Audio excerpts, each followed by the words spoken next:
온 땅이여 하나님께 즐거운 소리를 낼지어다. 그의 이름의 영광을 찬양하고 영화롭게 찬송할지어다.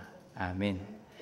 찬양 받으시기에 합당하신 주님, 복된 날 주의 전에 나오게 하시니 감사합니다. 이 시간 주를 사모하여 예배하러 모였습니다. 주께서 우리를 어여삐 여기셔서 우리의 예배를 기쁘게 받아 주옵소서.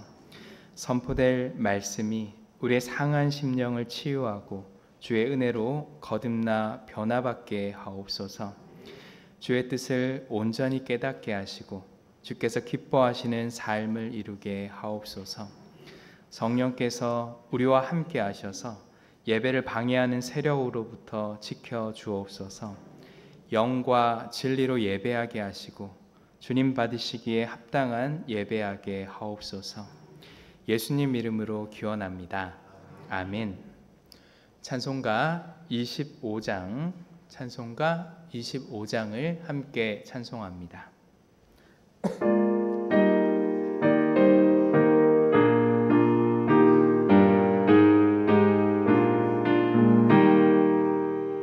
멸류관 벗어서 주 앞에 드리세. 저 천사 기쁜 노래가 온 땅에 퍼지네. 내오나 깨어서 주 찬송하여라. 온 백성 죄를 속하신 만왕의 왕이세. 멸류관 벗어서 주 앞에 드리세. 그 손과 몸의 상처가 영광 중 빛나네. 하늘의 천사도 그 영광 보고서 고난의 신비 알고자 내 이름 모아도다. 멸류관 벗어서 주 앞에 드리세. 온 세상 전쟁 그치고 참 평화 오겠네. 주 보좌 앞에서 온 백성 엎드려 그 한량 없는 영광에 내 찬송합니다.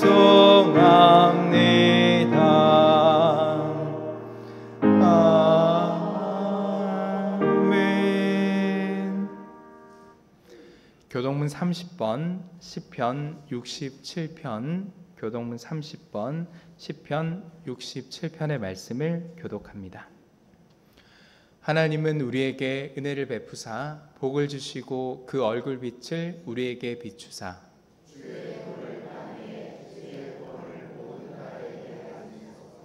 하나님이여 민족들이 주를 찬송하게 하시며 온 백성은 기쁘고 즐겁게 노래할지니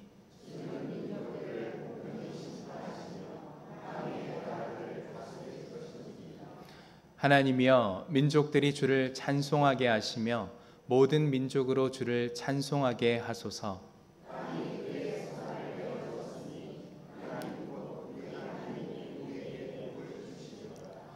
하나님이 우리에게 복을 주시리니 아멘. 사도신경으로 우리의 신앙을 고백합니다. 전능하사 천지를 만드신 하나님 아버지를 내가 믿사오며 그 외아들 우리 주 예수 그리스도를 믿사오니 이는 성령으로 잉태하사 동정녀 마리아에게 나시고 본디어 빌라도에게 고난을 받으사 십자가에 못 박혀 죽으시고 장사한 지 사흘 만에 죽은 자 가운데서 다시 살아나시며 하늘에 오르사 전능하신 하나님 우편에 앉아 계시다가 저리로서 산자와 죽은 자를 심판하러 오시리라.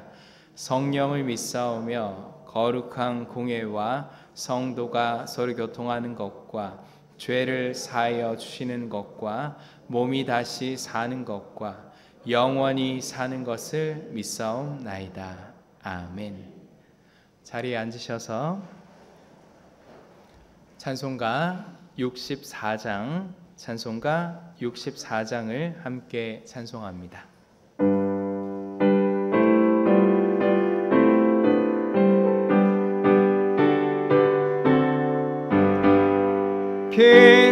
기뻐하며 경배하세 영광의 주 하나님.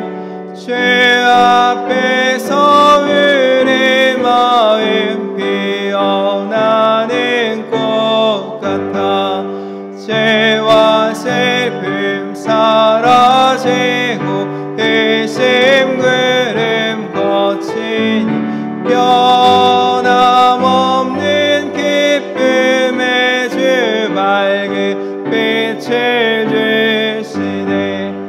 땅과 하늘 만물들이 주의 솜씨 빛내고 별과 천사 노래소리 끊임없이 높아 물과 숲과 산과 골짜 들판이나 바다나 모든 만물 주의 사랑 기뻐 찬양하여라. 우리 주는 사랑이요 복의 근원이시니 삶의 기쁜 샘이 되어 바다처럼 넘치네. 아버지의 사랑 안에 우리 모두 형제는 서로 사랑하게 도와주시옵소서. 벽별의 노래 따라 힘찬 찬송 부르리. 주의 사랑 줄이 되어 한맘 되게 하시네. 노래하며 행진하여 싸움에서 이기고 승전가를 높이 불러 주께 영광 돌리세.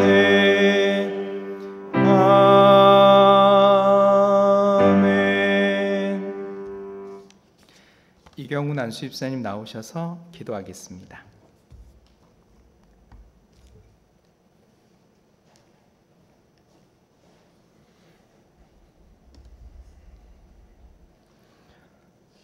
이 세상을 창조하시고 세상 만물의 섭리를 주관하시는 주님을 흠모하는 주님의 종들이 한자리에 모여 주님 주신 세상과 주님 주신 생명에 감사하며 찬양과 경배를 드리오니 주님 홀로 영광 받으시옵소서. 종된 저희들 부족하고 무지하여 가장 중요한 것을 놓치고 어느 것이 중요한지 모르며 세상 시선에 나를 맞춰 살아가는 죄악을 범하며 살고 있사오니 주여 저희를 용서하여 주시옵소서. 빠르던 느리던 모든 것이 변하는 세상에서도 유일하게 변하지 않는 진리의 주님이 계시다는 것을 깨닫게 하시고 항상 겸손하게 항상 낮은 자세로 살게 하옵소서. 온화한 척, 너그러운 척, 여유 있는 척, 아는 척, 모르는 척, 못 본 척하는 가면의 삶을 이제는 벗어나게 하옵소서. 우리의 거짓된 가면 속에 상하고 찢겨지고 추해진 영혼을 주님께서 아시오니 이제 주님의 보혈로 깨끗하게 하옵소서. 모든 것을 알고 계신 주님이시오니 그 어긋남의 시작부터 어루만져 주시옵소서. 용서의 주님, 저희의 지난 삶이 죄인의 삶이었음을 고백하오니 용서하여 주시옵소서. 처음 숨을 쉴 때부터 주님을 알고 주님께 의탁하는 지금까지도 저희는 죄인이오니 주님께 간구하며 용서를 구하게 하옵소서. 용서를 구함에도 지금까지 저희들이 지은 저희의 죄를 잊지 않도록 하옵소서. 그동안 지은 죄를 평생 동안 기억하게 하시어 자신을 부여잡고 주님께 나아가게 하옵소서. 능력의 주님, 짧은 인생 이 세상을 살아가며 목적지도 없이 하루하루 방황하는 저희 영혼들을 불쌍히 여겨 주시옵소서. 어두운 세상에 한 줄기 비치신 주님만 바라보고 나아가게 하옵소서. 주님 앞으로가 심판받을 때 부끄럽지 않을 주님의 자녀가 되도록 저희의 마음을 정화시켜 주시옵소서. 지금이라도 회개하고 반성하여 새 사람이 되도록 그 마음의 소용돌이를 일으켜 주시옵소서. 주신 능력이 내 것이 아님을 깨닫게 하시고 나를 내세움이 아닌 능력 주신 주님을 칭송하며 예배드리게 하옵소서. 그 능력으로 주님께 헌신하고 봉사하게 하여 주님을 기쁘게 하도록 하옵소서. 감사의 주님, 주님께서 저희에게 주시는 은혜의 선물에는 시련과 훈련으로 포장이 되어 있음을 믿습니다. 작은 선물에는 작은 시련이, 큰 선물에는 큰 시련이 있음을 믿사오니 지금 시련에 있는 자들은 주님의 진정한 선물을 받기 위해 훈련을 하고 있다 믿으며 기쁘게 받아들이게 하옵소서. 그 믿음으로 감사하며 이겨낼 힘을 얻게 하옵소서. 눈앞의 상황만으로 좌절하거나 절망하지 않게 하시고 그 너머에 주신 주님 예비하신 상급을 보고 기쁘게 나아가게 하옵소서. 회복의 주님, 원치 않은 영육 간의 질병과 능력을 벗어난 상황에 힘들어하는 주님의 자녀들을 불쌍히 여겨 주시옵소서. 믿음의 갑주를 단단히 하여 영이 맑게 하시고 눈동자와 같이 육을 보호하여 주시옵소서. 또한 원치 않는 이별을 한 가정을 주님 위로하여 주시옵소서. 인간의 슬픈 이별이 주님께로 더 가까이 다가가는 축복이 되도록 역사하여 주시옵소서. 치유와 회복의 은혜가 이곳에 널리 퍼지게 하옵소서. 완벽하신 주님, 주님께서 신앙등교회를 통해 이루고자 하시는 완벽한 계획을 저희들 양보와 순종과 화합으로 주님 뜻대로 멋지게 이루게 하옵소서. 성령님께서 신앙등교회에 크고 뜨겁게 강림하시어 저희들 마음속에 죄됨과 악함을 태워버려 우리의 영이 깨끗하고 새롭게 다시 태어나도록 역사하여 주시옵소서. 주님께서 저희를 사랑하시어 세워주신 장봉 담임 목사님, 한결같은 마음으로 주님 주신 사명을 감당함에 영육 간의 상함이 없도록 지켜 보호해 주시옵소서. 무지한 저희들에게 주님 말씀 전하시고 주님 사랑 실천하심에 항상 지혜와 기쁨이 샘솟게 하옵소서. 교회를 위한 모든 사역자와 동역자와 봉사자들의 마음과 가정 위에 주님의 하여와 같은 은혜가 넘쳐 좋은 주님을 찬송하며 간증하는 성령의 역사를 내려 주시옵소서. 주님께서 주신 놀라운 은혜를 간증하는 한걸음 오케스트라의 마음을 기뻐 받아주시고 그들의 고백과 노력을 칭찬하시고 흠양하여 주시옵소서. 이 모든 마음과 기도를 보잘것없는 무익한 종이 우리 창조주 주님을 경배하며 감사드리며 드리오니 기뻐 받아주시옵소서. 항상 우리의 중심이시며 전부이신 우리 주 예수 그리스도의 이름으로 기도드립니다. 아멘.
하나님께 영광의 박수 올려드립니다.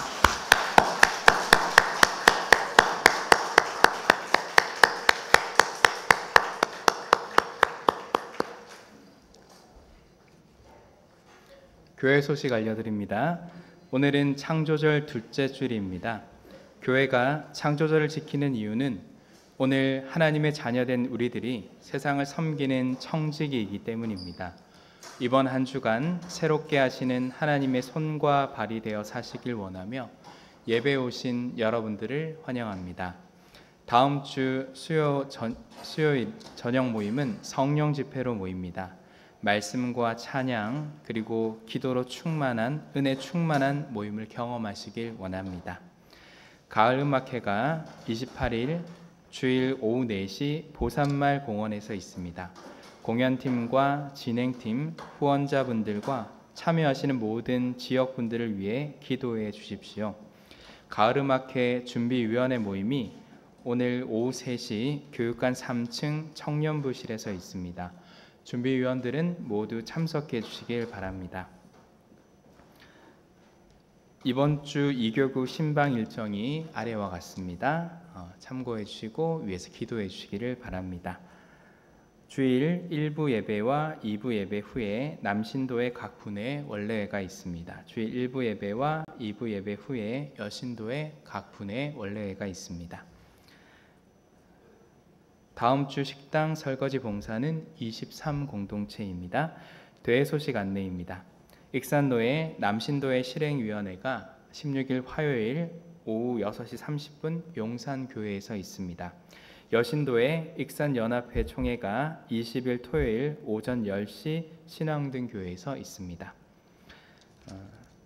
교우 소식 안내입니다. 9월 10일에 소천하신 고 서상구 장로님, 최석한 집사님의 빙부 되시는데요. 장례와 9월 11일에 소천하신 고 최희 권사님의 장례를 잘 마쳤습니다. 기도해 주시고 문상해 주신 모든 분들에게 감사를 드립니다. 관련해서 최희 권사님 가족분들께서 오늘 1부 예배 때 떡을 제공하고요. 2부 예배 때 점심 식사를 대접합니다. 나가시면서 떡을 받아가실 수 있길 바랍니다. 또 우리 가족을 잃고 슬픔에 잠겨있는 유가족들 위로하여 주시고 기도해 주시기를 바랍니다. 우리 생일 맞으신 분들입니다. 박혁성 성도님, 최지혜 집사님, 김태훈 성도님, 전양희 목사님, 소분순 권사님, 박재난 집사님, 김영란 집사님, 우리 박수로 축하합시다.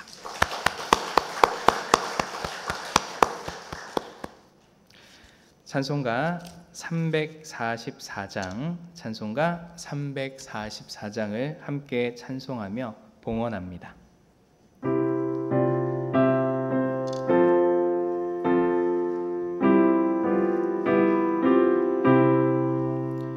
시험 받을 때 나를 도우사 주를 떠나 가지 말게 하소서. 떨며 주저할 때 나를 붙드사 넘어지지 않게 지켜주소서. 세상 부귀영화 나를 얽매고 세상 헛된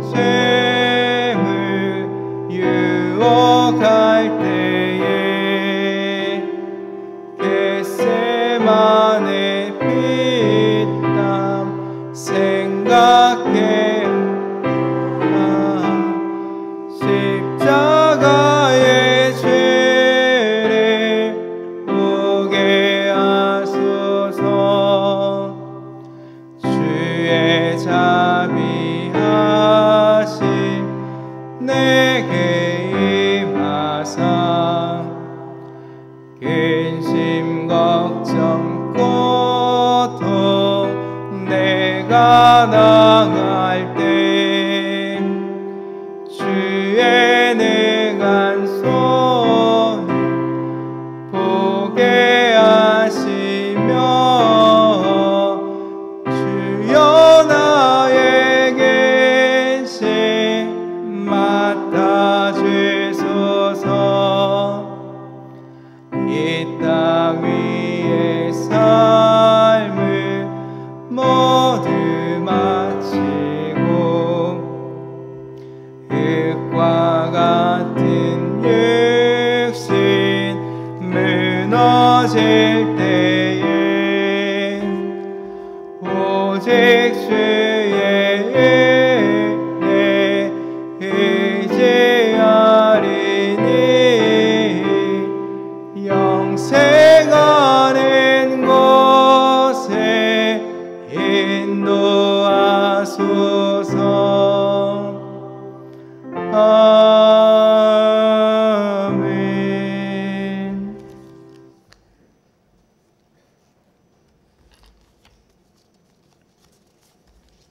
생일 감사헌금, 오늘 하루를 살게 하신 하나님 감사합니다. 생일 감사의 물, 믿음의 삶을 인도하심을 감사합니다. 주님 은혜가 넘치나이다. 하나님의 은혜에 감사합니다. 순간순간 지혜와 깨달음 주심을 감사합니다. 주님 은혜 가운데 살게 하심을 감사합니다. 함께 하시는 주님 감사합니다. 월상 예물, 선교 예물과 일천문제 예물 드렸습니다. 기도합니다. 전능하신 하나님 아버지, 이 땅을 사는 동안 우리는 늘 나 자신의 능력과 나 자신의 의지와 나 자신의 신념을 쫓아 살다가 그 모든 것이 무너질 때마다 실망하고 좌절했던 날들을 기억합니다. 주님을 믿는다고 하면서도, 주님을 나의 생명의 주인으로 믿는다고 하면서도 내가 주인 되어 살았기에 그것이 무너지면 마치 하나님이 안 계신 것처럼, 하나님이 돕지 않는 것처럼 반응하는 우리의 불신의 모습들을 고백하오니 이제는 다시 한번 하나님을 나의 생명의 주인으로, 하나님을 내 삶의 구원자로 믿고 고백하게 하옵소서. 치열하게 내가 주인 되어 살고자 하는 의지와 싸우게 하시고 하나님의 도움을 쫓아 늘 승리하는 삶이 있게 하옵소서. 주님과 가까워지길 원하여 말씀에 순종하며 드려지는 10의 1조와 주정예물과 주일예물을 받아 주옵소서. 하나님의 하신 일들을 기억하며 감사로 응답하는 손길들을 축복하소서. 이 예물이 하나님께만 영광이 되게 하시고 생명을 구원하며 교회를 새롭게 하는 귀한 일에 쓰임받게 하옵소서. 선교 예물과 마음의 소원을 담아드리는 일천번제 예물을 받아주시고 주여 속히 응답하시되 그 응답이 아니라 응답하시는 하나님으로 인하여 기뻐하게 하옵소서. 그래 하나님을 의지함으로 날마다 새로운 기쁨과 보람과 기대감으로 충만한 삶을 살게 하옵소서.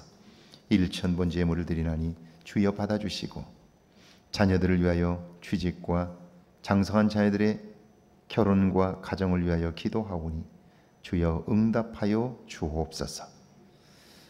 하나님으로 인하여 우리의 삶의 염려를 넉넉히 극복하는 믿음의 종들 되게 하옵소서. 예수님의 이름으로 축복하며 기도하옵나이다. 아멘.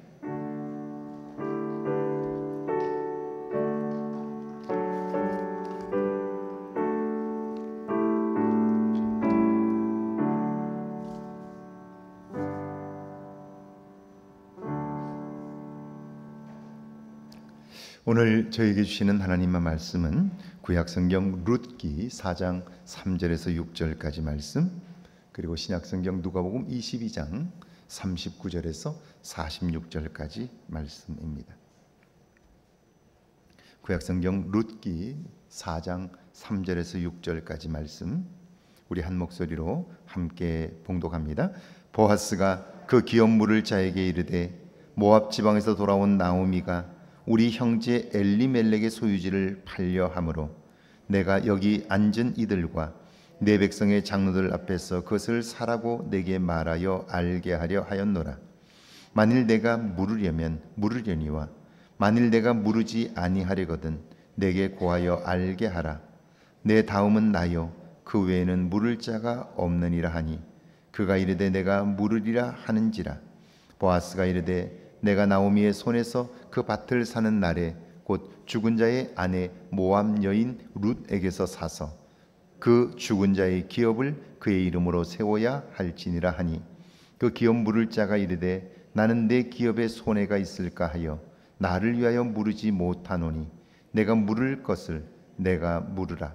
나는 물으지 못하겠노라 하는지라. 아멘. 신약성경 누가복음 22장 39절에서 46절까지 말씀입니다. 39절에서 46절까지 말씀 우리 한 목소리로 함께 봉독합니다. 예수께서 나가사 습관을 따라 감람산에 가시매 제자들도 따라갔더니 곳에 이르러 그들에게 이르되 유혹에 빠지지 않게 기도하라 하시고 그들을 떠나 돌 던질 만큼 가서 무릎을 꿇고 기도하여 이르시되 아버지여 만일 아버지의 뜻이거든 이 잔을 내게서 옮기시옵소서. 그러나 내 원대로 마시옵고 아버지의 원대로 되기를 원하나이다 하시니 천사가 하늘로부터 예수께 나타나 힘을 더하더라. 예수께서 힘쓰고 애써 더욱 간절히 기도하시니 땀이 땅에 떨어지는 빗방울 같이 되더라. 기도 후에 일어나 제자들에게 가서 슬픔으로 인하여 잠든 것을 보시고 이르시되 어찌하여 자느냐 시험에 들지 않게 일어나 기도하라 하시니라. 아멘. 하나님의 말씀입니다. 할렐루야. 이번 한 주간에도 하나님의 은혜와 사랑이 여러분과 여러분의 가정에 넘치기를 축원합니다. 축원합니다. 이번에 제 장모님 상을 당했을 때 찾아주셔서 진심으로 감사하고 정말 숭고한 마음이었습니다. 큰 사랑을 받는 것도 그렇지만 제가 다 갚기가 어렵다는 마음에 참 감사하면서도 마음이 무거웠습니다. 그러나 최선을 다해서 여러분을 섬기는 일에 더욱 진심을 담겠다는 다짐을 하면서 찾아주셔서 진심으로 감사하고 제게 큰 힘이 되어주셔서 진심으로 감사합니다. 여러분을 사랑하는 일에 더욱더 최선을 다하겠습니다. 영국의 유명한 설교가요 목회자이며 신학자였던 찰스 스펄전 목사님이 상담을 위해서 교인을 만났다고 그러죠. 교인은 목사님을 만나자마자 사는 게 너무 힘들다고, 문제가 끝나질 않는다고, 이렇게는 정말 못 살겠다고 그렇게 힘겨운 이야기를 던집니다. 그 말을 다 들은 목사님이 그분에게 묻습니다. 지금 혹시 시간이 있으세요? 예, 시간이 있습니다. 그러자 목사님은 저를 따라오라고 그러더니 차에 태워서 어디론가 멀리 갑니다. 한참을 가다가 목사님이 차를 세운 곳은 공동묘지였습니다. 차에서 내린 목사님은 이렇게 말씀합니다. 여기를 보세요. 여기에는 힘든 것도 없고 걱정도 문제도 없는 완벽한 곳입니다. 혹시 여기에서 사시겠습니까? 여러분, 살면서 우리는 문제만 보다가 정말 중요한 것을 놓칠 때가 얼마나 많은지 모릅니다. 우리는 문제에 빠져서 다른 것을 보지 못하게 되면서 우리의 삶은 정말 어려워지는 거죠. 저는 사도행전을 읽을 때마다 문제를 통하여 역사하시는 하나님을 만납니다. 사도행전 8장에 보면 이런 사실이 아주 분명하게 드러나 있습니다. 그날에 예루살렘에 있는 교회에 큰 박해가 있어 사도회의는 다 유대와 사마리아 모든 땅으로 흩어지니라. 경건한 사람들이 스데반을 장사하고 위하여 크게 울더라. 사울이 교회를 잔멸할세 각 집에 들어가 남녀를 끌어다가 옥에 넘기니라. 스데반이 순교를 당했습니다. 그냥 죽은 것이 아니고 죽임을 당합니다. 그것도 투석형입니다. 산 사람을 붙잡아 놓고 묶어 놓고 돌을 던져 죽이는 겁니다. 그 고통이 얼마나 클까요? 그럼 그 사람이 무슨 잘못을 했을까요? 뭘 그렇게 잘못했는데 돌로 쳐 죽일까요? 오래전 아프가니스탄에서 투석형에 처해진 남녀의 동영상이 공개가 되었는데요. 얼마나 잔인했는지 모릅니다. 스데반 집사님이 그렇게 죽임을 당했습니다. 그걸 본 교인들이 얼마나 두려웠을까요? 예수 믿는다는 단 하나의 이유로 돌에 맞아 죽는 겁니다. 그걸 본 예수 믿는 사람들의 마음속에 여러분 두려움이 있지 않겠어요? 작은 박해도 무서운데 큰 박해가 일어나 모두들 도망을 쳐야 합니다. 그런데 후에 사도 바울이 된 청년 사울은 예수 믿는 자들을 끝까지 추적하여 감옥에 쳐놓고 있습니다. 그들은 예수 믿는 자들을 잡아다가 씨를 말리려고 혈안이 되어 있습니다. 이제 막 탄생한 예루살렘 교회는 엄청난 위기를 만나게 되었습니다. 상황적으로 보면 이제 예수 믿는 자들의 모임은 끝이 났습니다.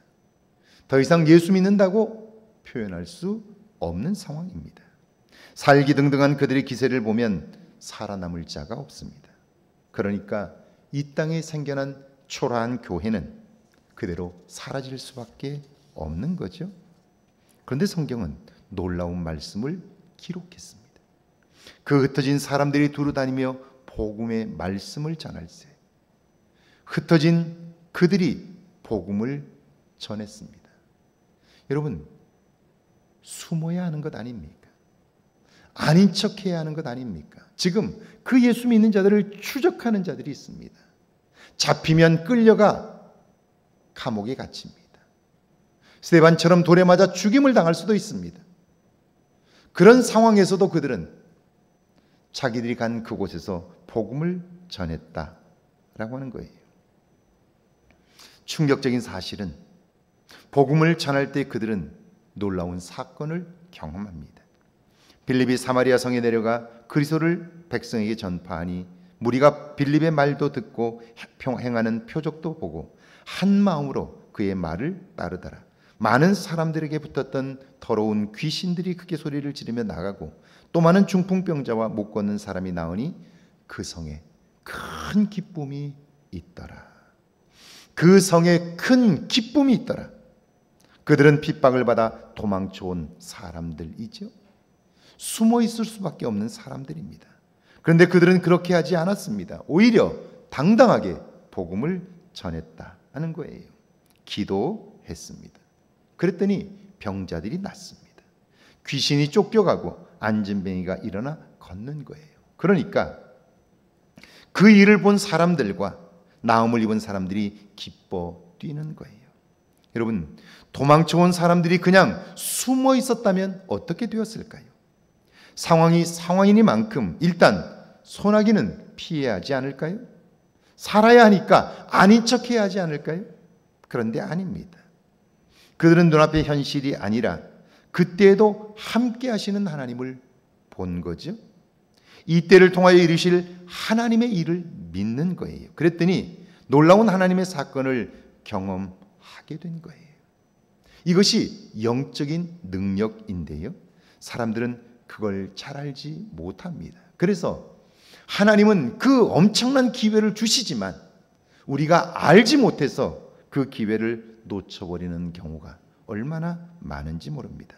오늘 구약의 본문을 한번 보실까요? 룻기 4장 3절과 4절입니다. 3절과 4절 말씀 함께 읽습니다.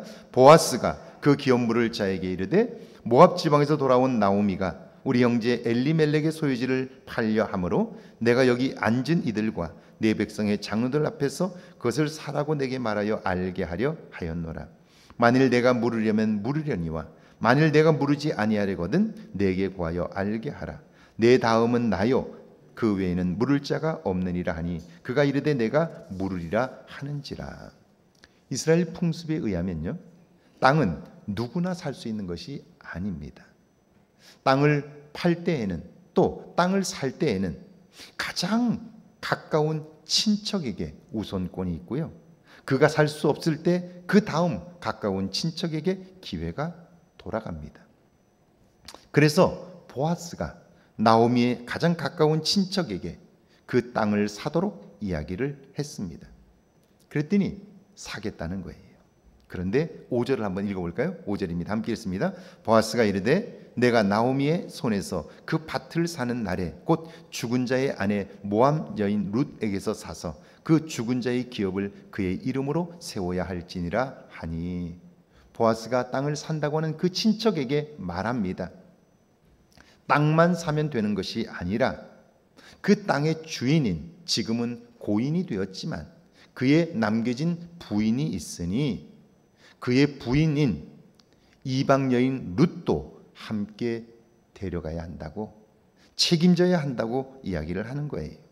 그랬더니 그의 태도가 달라집니다. 6절이죠. 같이 읽습니다. 그 기업 물을 자가 이르되 나는 내 기업에 손해가 있을까 하여 나를 위하여 물으지 못하노니 내가 물을 것을 내가 물으라. 나는 물으지 못하겠노라 하는지라.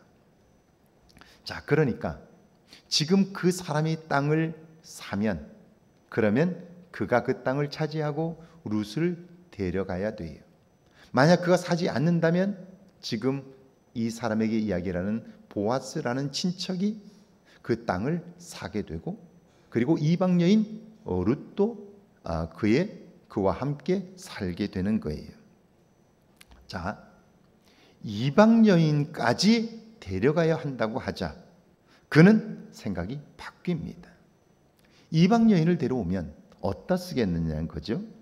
밥만 축낼 것이고, 특별히 그 땅의 사람들은 이방 여인을 좋아하지 않습니다.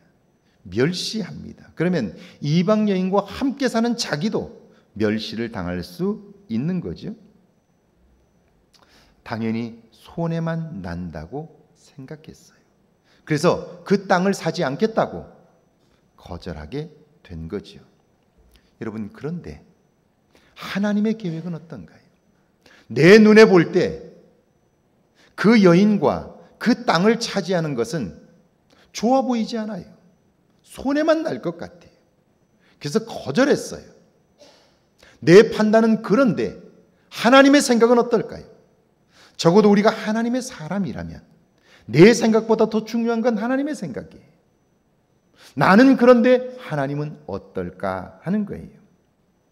여러분, 하나님은요, 이 이방 여인 룻을 통해서 엄청난 일을 계획하셨습니다.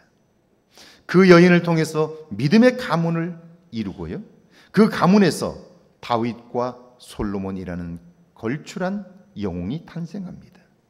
다윗의 혈통을 통해서 이 땅에 메시아가 오지요.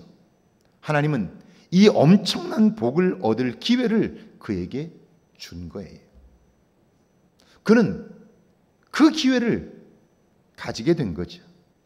그런데 그는요, 몇 푼 손해날 것이 두려워서, 그리고 자기에게 돌아올 손해, 그것을 생각하면서 그 기회를 날려버린 겁니다. 어리석음이죠. 더 안타까운 것은요, 그런 엄청난 실수를 하고도 정작 자신은 그 잘못을 했는지조차 모르는 거예요. 그러니까 똑같은 실수를 반복할 수 있는 거죠. 죽는 날까지 그 실수를 반복하니까 그의 인생은 새로워질 가능성이 없는 거예요. 이게 가장 큰 불행인 거예요. 오늘 하나님을 믿는다고 하면서, 내가 하나님의 자녀라고 말하면서 내 판단과 내 확신과 나의 평가를 통해서 모든 것을, 행동을 결정한다면 결국 우리는 하나님이 계획하신 일을 이루지 못할 뿐 아니라 똑같은 실수를 반복할 수밖에 없다 하는 거예요. 우리 역시 이 보아스의 친척처럼 이런 엄청난 실수를 할 수 있다는 거죠. 그러므로 살면서 만나는 문제는 문제가 아닐 수 있는 거예요. 정말 문제란 그때의 역사하시는 하나님을 보지 못하는 거죠. 영적으로 깨어있지 못하기 때문에 결국 우리는 위기를 기회로 삼지 못하게 되고요, 하나님이 준비한 복을 누릴 수 없게 되는 거죠. 그렇다면 여러분, 우리는 어떻게 깨어있을 수 있을까요? 그래서 함께 하시는 하나님을 만나 문제를 복으로 바꿀 수 있을까요? 오늘 시작의 본문인데요, 누가복음 22장 42절입니다. 42절 함께 읽습니다. 이르시되 아버지여 만일 아버지의 뜻이거든 이 잔을 내게서 옮기시옵소서. 그러나 내 원대로 마시옵고 아버지의 원대로 되기를 원하나이다 하시니. 마태복음에 보면 예수님은 이때에 내 마음이 심히 고민하여 죽게 되었다라고 그러셔요. 십자가의 처형은 예수님에게도 큰 고통이었습니다. 가능하다면 피하고 싶고요, 도망치고 싶은 심정이었습니다. 그런데 이런 상황에서 예수님은 물러서질 않습니다. 그 문제를 외면하지도 않습니다. 오히려 이 위기를 기회로 바꿉니다. 어떻게 해요? 39절과 40절입니다. 함께 읽습니다. 예수께서 나가사 습관을 따라 감람산에 가시매 제자들도 따라갔더니 그곳에 이르러 그들에게 이르시되 유혹에 빠지지 않게 기도하라 하시고. 그분은 무엇보다도 문제 앞에서 기도하셨습니다. 예수님이니까 당연히 그런다고요? 아닙니다. 예수께서 나가사 습관을 따라, 다시 말하면 기도하는 것이 생활이 되셨습니다. 작은 일만 있어도 기도하셨고요, 일이 없어도 기도하셨습니다. 기도가 삶이 되었다는 거죠. 여러분, 만약 우리가 하나님을 믿는다고 하면서도 우리의 판단을 쫓아 산다면 결국 우리는 하나님의 역사하시는 것을 볼 수 없게 되는 거예요. 제가 이런 얘기를 하는데 여러분 기억하시죠? 이 세상에 행복하지 못할 사람은 없습니다. 제가 우리 교인들 한 사람 한 사람을 놓고 기도하면서 볼 때 불행하게 살 수밖에 없는 사람은 이 세상에 없습니다. 모두가 다 완벽하게 행복하게 살 조건은 다 갖추었습니다. 그런데 정작 행복하게 사는 사람은 많지 않습니다. 왜 그럴까 하는 거예요. 이유가 뭘까 하는 거예요. 행복하게 살 조건은 갖추었지만 정작 행복하게 살지를 못하는 거예요. 왜냐하면요, 하나님이 우리에게 주신 모든 것들은요, 믿음으로 다스리고 믿음으로 사용할 때 그것이 복이 되는 거예요. 여러분, 돈이 복인가요? 돈 그 자체는 가치가 중립이에요. 좋은 것도 아니고 나쁜 것도 아닙니다. 돈은요, 준비된 사람에게는 복이 되지만 준비되지 않은 사람에게는 화가 될 수 있는 거예요. 제가 청년들에게, 취직을 준비하는 청년들에게 항상 하는 말이에요. 지금은 당장 취직이 중요해요. 먹고 사는 문제이고 내 삶의 디딤돌 역할을 하는 것이기 때문에 취직은 너무 중요해요. 열심히 해야 돼요. 그런데 그 취직은 우리의 인생의 목표가 아니에요. 취직은 그냥 살아가는 수단이에요.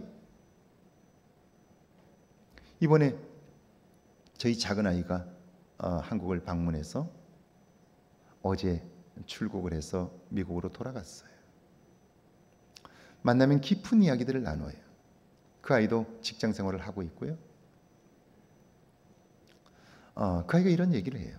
아빠, 내가 지금까지 만나본 사람들은 하나같이 직장 생활을 하면서 힘들어해. 직장에서 보람을 얻고 기쁨을 얻는 사람들을 자기는 만나보지 못했대요. 딱 한 사람, 자기 하는 일의 보람과 기쁨을 얻는 사람은 딱 한 사람밖에 못 만났대요. 그게 누구냐고 그랬더니 아빠래. 자기가 좋아서 직장 생활하는 사람, 그건 아빠밖에 없대요. 제가 그래서 아이에게 이렇게 얘기를 해줬어요. 직장 그 자체는 먹고 살기 위한 수단이지 목적이 아니라고. 그런데 이걸 목적처럼 생각해요. 그래서 거기에 목숨을 걸어요.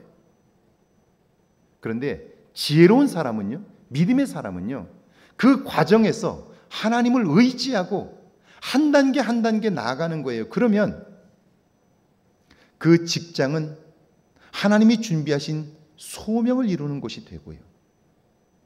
그리고 소명을 이루기 시작하면 그곳은 우리의 삶을 행복하게 하는 것이 돼요.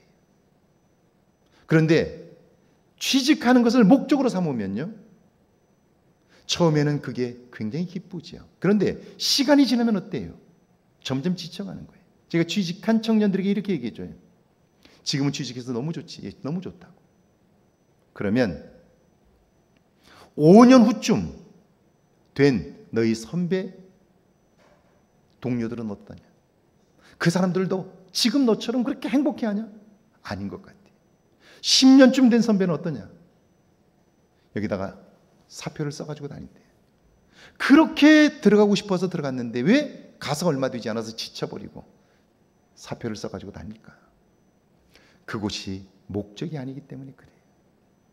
그런데 우리는 그것을 목적으로 생각해요. 그러니까 그걸 이루기까지 하나님을 의지하며 하나님을 신뢰하며 나아가면 그곳에서 우리는 소명을 발견할 수 있고요. 소명을 가진 사람은 지치지 않아요.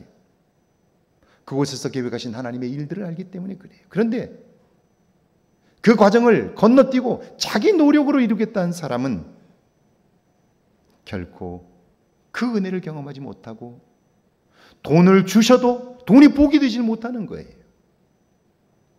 그러나 그것을 주시는 하나님을 경험한 사람은요, 그 돈을 가졌을 때 하나님이 무엇을 기뻐하실까를 생각하며 쓰기 시작하면요, 그 돈이 복이 되는 거예요.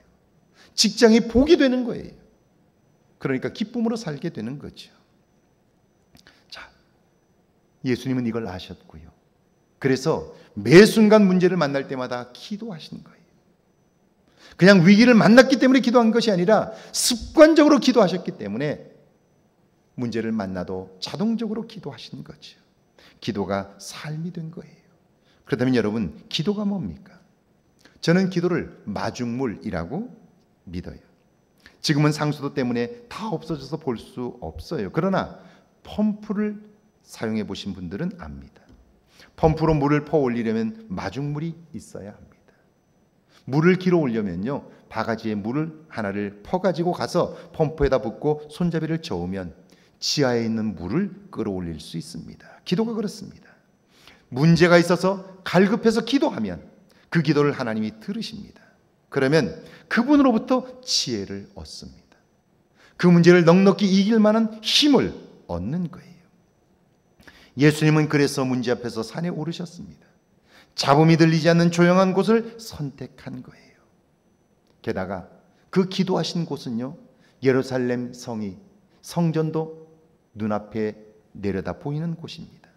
세상을 향하여 귀 막고 오직 하나님만 바라보며 기도하는 거예요. 어느 정도로요? 땀방울이 핏방울이 되도록. 그랬더니 어떻습니까? 43절 한번 읽어볼까요? 함께 읽습니다. 천사가 하늘로부터 예수께 나타나 힘을 더하더라. 기도를 들으시는 하나님을 만납니다. 그 하나님으로부터 십자가를 능히 지고도 남을 만한 능력을 덧입게 되는 거예요. 그리고 넉넉히 십자가를 침묵하며 억울하고 분통 터지지만 입을 닫고 하나님의 뜻을 이룰 수 있는 거예요. 여러분, 문제를 복으로 만드는 비결이 뭡니까? 그것은 기도하는 겁니다. 이것이 기도의 신비입니다. 정말 기도하는 사람들은 이런 신비를 경험해요. 그래서 하나님은 기도에 응답하신다고 간증하고요. 이 기도 경험이, 응답 경험이 우리 안에 쌓이기 시작하면 그때부터 우리는 우리의 눈으로 보고 마음으로 판단하는 차원이 아니라 하나님이 하실 일들을 기대하며 판단하고 행동하는 영적인 차원을 경험하게 되는 거예요. 제 동료 목사님 중에 제가 미국에 있을 때 메이컨에서 목회를 할 때 그때 여기 군산의 성화교회를 담임하셨던 김 목사님이 미국으로 이민을 오셨어요. 오셔서 그분이 벨도스타라는 곳에, 조지아 벨도스타라는 곳에서 목회를 하셨는데요. 그분이 그 교회에 부임하게 될 때 정말 감동적인 사건이 하나 있었습니다. 그 벨도스타라는 곳은 이 플로리다와 맞닿는 작은 도시입니다.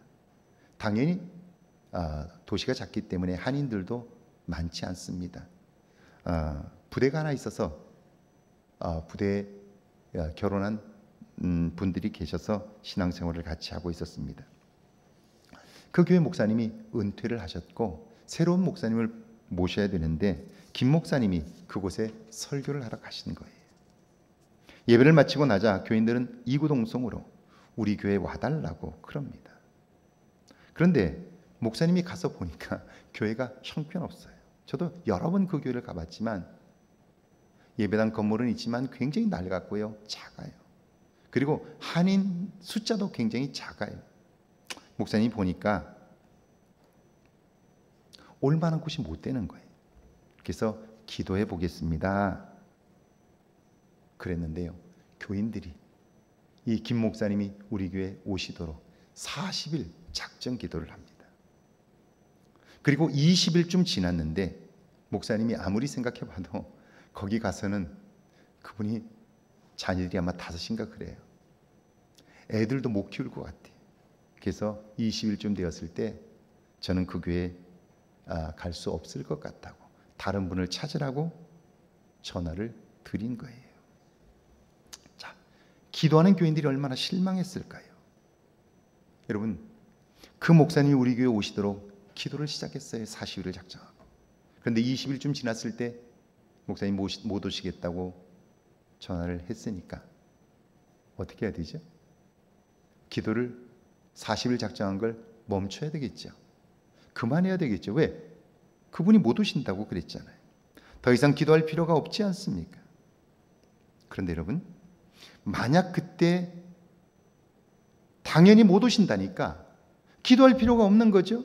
그래서 그만두게 되면 어떤 일이 벌어질까요? 교인들은 시험에 들게 됩니다. 그리고는 입에서 불평이 나올 거예요. 그건 사실이에요. 뭐라고 불평할까요? 요즘 목사들 돈밖에 모른다고, 교회가 작으니까 안 오는 거지, 우리 교회가 큰 교회라면 안 오겠어? 즉시 달려올 텐데, 와서 사정할 텐데, 그렇게 얘기하지 않겠어요? 비난할 거예요. 자, 그러면서 마음속에는 어떤 확신이 들까요? 기도해도 소용없다는 확신을 가지게 될 거예요. 그 사람은 기도하지 않을 거예요. 그런데 벨도스다 교인들은 그러지 않았습니다. 하나님과 약속한 거니까 오시든지 안 오시든지 기도하겠다라고 작정하고요, 40일 기도를 마쳤습니다. 그런데 기도는 마쳤는데, 그런데 아무런 소식도 없습니다. 기도를 마친 교인들이 허탈해서 식당에 모였습니다.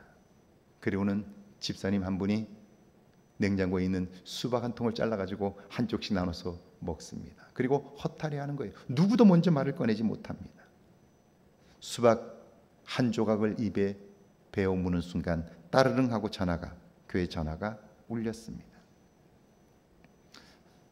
권사님이 전화를 받았는데 김 목사님이셨습니다. 김 목사입니다. 제가 기도 중에 응답을 받았습니다. 다음 주에 올라가서 뵙겠습니다 해요. 그러자 거기 있었던 사람들이 모두 다 수박을 먹다가 수박을 집어던지고 환호성을 터뜨렸습니다. 여러분, 남의 나라 이야기가 아닙니다. 이것이 기도의 능력입니다. 그리고 이 하나님 경험, 기도의 응답 경험을 한 사람은 작은 일을 만나도 기도합니다. 내 판단대로 행동하기 전에, 내 판단대로 평가하기 전에, 그래서 잘못하면 불평의 노예가 되기 전에 그는 이 응답 경험이 내 안에 있기 때문에 무릎을 꿇고 내 생각은 이런데 하나님의 생각은 어떤지를 묻게 되는 거죠. 그리고 하나님이 하실 일을 알게 될 때 그 모든 사건은 되든지 되지 않든지 나의 보석 같은 내 삶을 빛나게 하는 것이 되는 거죠. 자, 이제 제자들을 한번 보세요. 예수님은 기도를 통해 이미 시험을 이겼습니다. 그래서 마가복음에 보면 일어나라 함께 가자, 나를 파는 자가 가까이 왔느니라 그러셔요. 예수님은 기도를 통하여 그 시험을 넉넉히 이기셨어요. 그런데 제자들은 어떻습니까?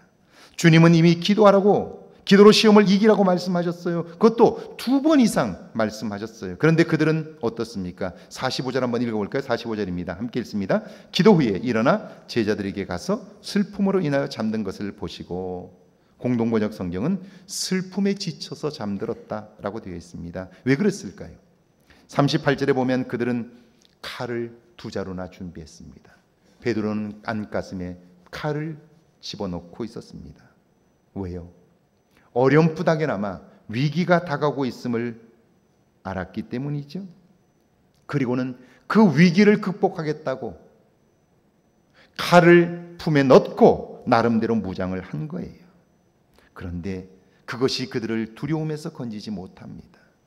밤새도록 근심 충만했고요, 지쳐 잠이 든 겁니다. 이런 그들에게 다가오신 예수님께서 말씀합니다. 46절 한번 읽어볼까요? 함께 읽습니다. 이르시되 어찌하여 자느냐, 시험에 들지 않게 일어나 기도하라 하시니라. 어찌하여 자느냐? 여러분, 주님의 마음이 느껴지시나요? 기도의 실패는 인생의 실패입니다. 왜냐하면 그 문제 너머를 볼 수 없기 때문이죠. 고통을 통해 새롭게 빚으시는 하나님을 만날 수 없기 때문입니다. 결국 기도에 실패한 제자들은 주님이 잡히자 모두 다 도망을 쳐버렸고요. 베드로는 3번씩이나 주님을 모른다고 부인했습니다. 그런데 사도행전을 보면 이런 제자들이 위험과 고통 속에서도 힘차게 복음을 전합니다. 그들을 통해서 사마리아와 안디옥의 교회가 세워지고 하나님의 나라가 힘있게 확장됩니다. 어떻게 그럴 수 있을까? 성경은요, 마음을 같이하여 오로지 기도에 힘쓰더라 그럽니다. 기도했습니다. 있는 힘을 다해 기도했습니다. 그랬더니 성령이 그들에게 임했고 성령이 임하자 권능을 받았습니다. 세상이 감당할 수 없는 사람들이 된 것입니다. 그래서 앤드류 카네기는 말합니다. 나는 매일 기도의 생활을 해왔습니다. 나 자신을 온전히 하나님께 바쳤습니다. 그랬더니 정신적인 갈등과 번민은 사라졌고 평화의 능력이 나를 사로잡았습니다. 그래요. 저는 적어도 제 인생에서 청년의 때에 저를 후원할 사람이 단 한 사람도 없었어요. 그러니까 제가 보았던 미래는 암담하고 캄캄했습니다.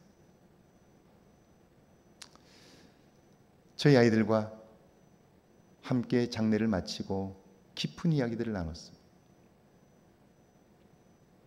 아이들에게 해준 말은 이겁니다. 너희들은 살면서 어떤 경우에도 엄마 아빠가 뒤에 있다는 사실을 잊지 말라고. 그리고 그것이 너희에게 얼마나 큰 복인가를 꼭 기억하라고. 아빠는 평생을 사는 동안 단 한 번도 누군가 곁에서 힘이 되어준 적이 없다. 벼랑 끝에 선 것 같이 살았다고. 그런데 그것이 아빠 인생의 가장 큰 복인 걸 아느냐고. 아무도 도와줄 사람이 없었기 때문에 하나님을 전적으로 의지했고 하나님이 아빠의 힘이 되었다고. 그러니 이제부터는 엄마 아빠를 의지하려고 하지 말고 이제는 너희가 성인이 되었으니 하나님을 전적으로 의지하라고. 정말 그래요. 제가 아내에게 가끔 하는 말이 있습니다. 여보, 내가 죽거든. 내 주머니를 다 찾아보라고. 책갈피를 다 찾아보라고. 통장을 확인해 보라고.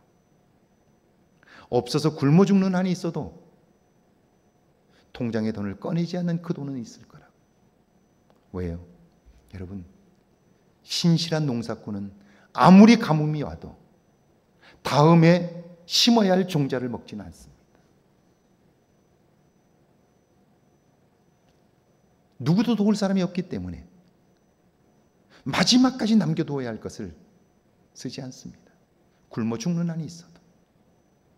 그런데 언제 제가 자유해진 줄 아세요? 하나님을 온전히 신뢰하면서. 할렐루야. 하나님을 온전히 신뢰하면서 이제는 나를 도와줄 사람이 없다는 그 불안감과 두려움에서 벗어날 수 있었습니다. 그리고 그때 제가 하나님과 서원한 것이 하나 있어요. 그것은 뭐냐면 내가 그 하나님을 놓치지 않기 위하여 평생 새벽 기도를 하겠다는 약속이었어요. 제가 신학교를 간 다음에 무슨 목사이기 때문에 새벽 기도하는 건 아닙니다. 24살 그 어느 날 나는 내가 의지할 분은 하나님밖에 없다는 사실을 절감하게 되었고요. 그리고 하나님이 아니면 하나님이 모든 걸 주신다고 해도 그것이 내 인생에 복이 되지 못한다는 사실을 깨닫고 나서 나는 내 평생에 새벽 기도를 하겠다라고 다짐했어요. 그리고 새벽 기도를 쉬지 않았어요. 그리고 하나님을 경험한 경험치가 내 안에 쌓이기 시작하면서 어디에 있어도 두려워하지 않고 담대하게 살아갈 수 있게 된 거죠. 사랑하는 여러분, 하나님은 우리를 위해 좋은 것들을 준비하셨습니다. 문제는 그걸 볼 수 있는 눈이 우리에게 있느냐 하는 겁니다. 기도하십시오. 기도에 도전하십시오. 새로운 삶의 차원을 경험하는 능력, 바로 기도이기 때문입니다. 이번 한 주간 기도하는 은혜가 충만하시기를 주의 이름으로 축원합니다. 찬양하고 기도합니다.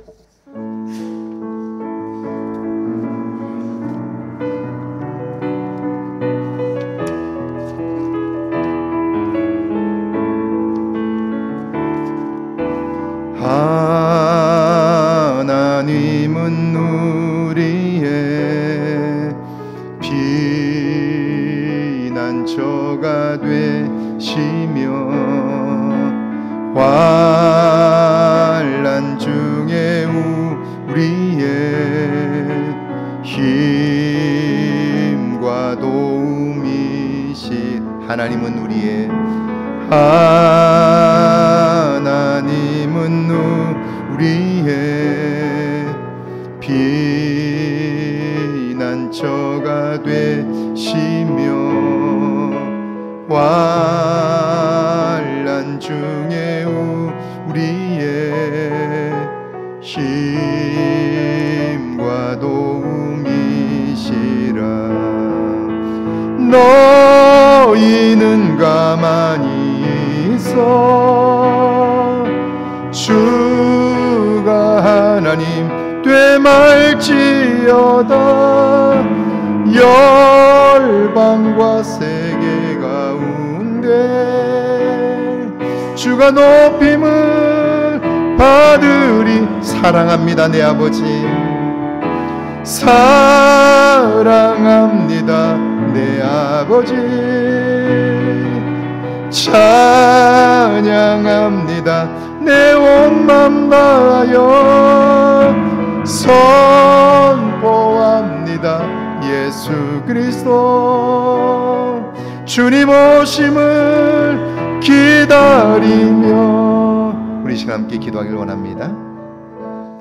여러분의 기도 생활은 어떻습니까? 여러분은 여러분의 판단이 섰을 때에도 기도하십니까? 내 생각은 그런데 하나님의 생각은 어떤가 묻습니까? 여러분은 하나님께 기도하는 그 제목이 응답될 때까지 기도하십니까? 아니면 여러분의 노력으로 그걸 성취하려고 하십니까? 만약 여러분이 노력으로 성취할 수 있습니다. 그러나 성취한다고 해도 그 성취가 복이 되지 못할 수 있습니다. 왜냐하면 내가 노력해서 되었기 때문에 앞으로 남은 삶도 내가 노력하면 된다고 생각하는 겁니다. 그런데 인생을 살아보니까 그렇지 않습니다. 적어도 제가 살아본 60여 년의 시간은 결코 우리의 능력으로 되는 것이 아니었습니다. 그런데도 우리는 우리가 노력하면 된다고 생각합니다. 다 아는 것처럼 삽니다. 기도하지 않으면 불평의 종이 될 수밖에 없습니다. 원망과 비난의 종이 될 수밖에 없습니다. 모든 것을 가져도 복이 되질 못합니다. 기도하는 삶으로 변화시켜 달라고요. 함께 기도합니다. 하나님 아버지, 은혜와 사랑을 감사합니다.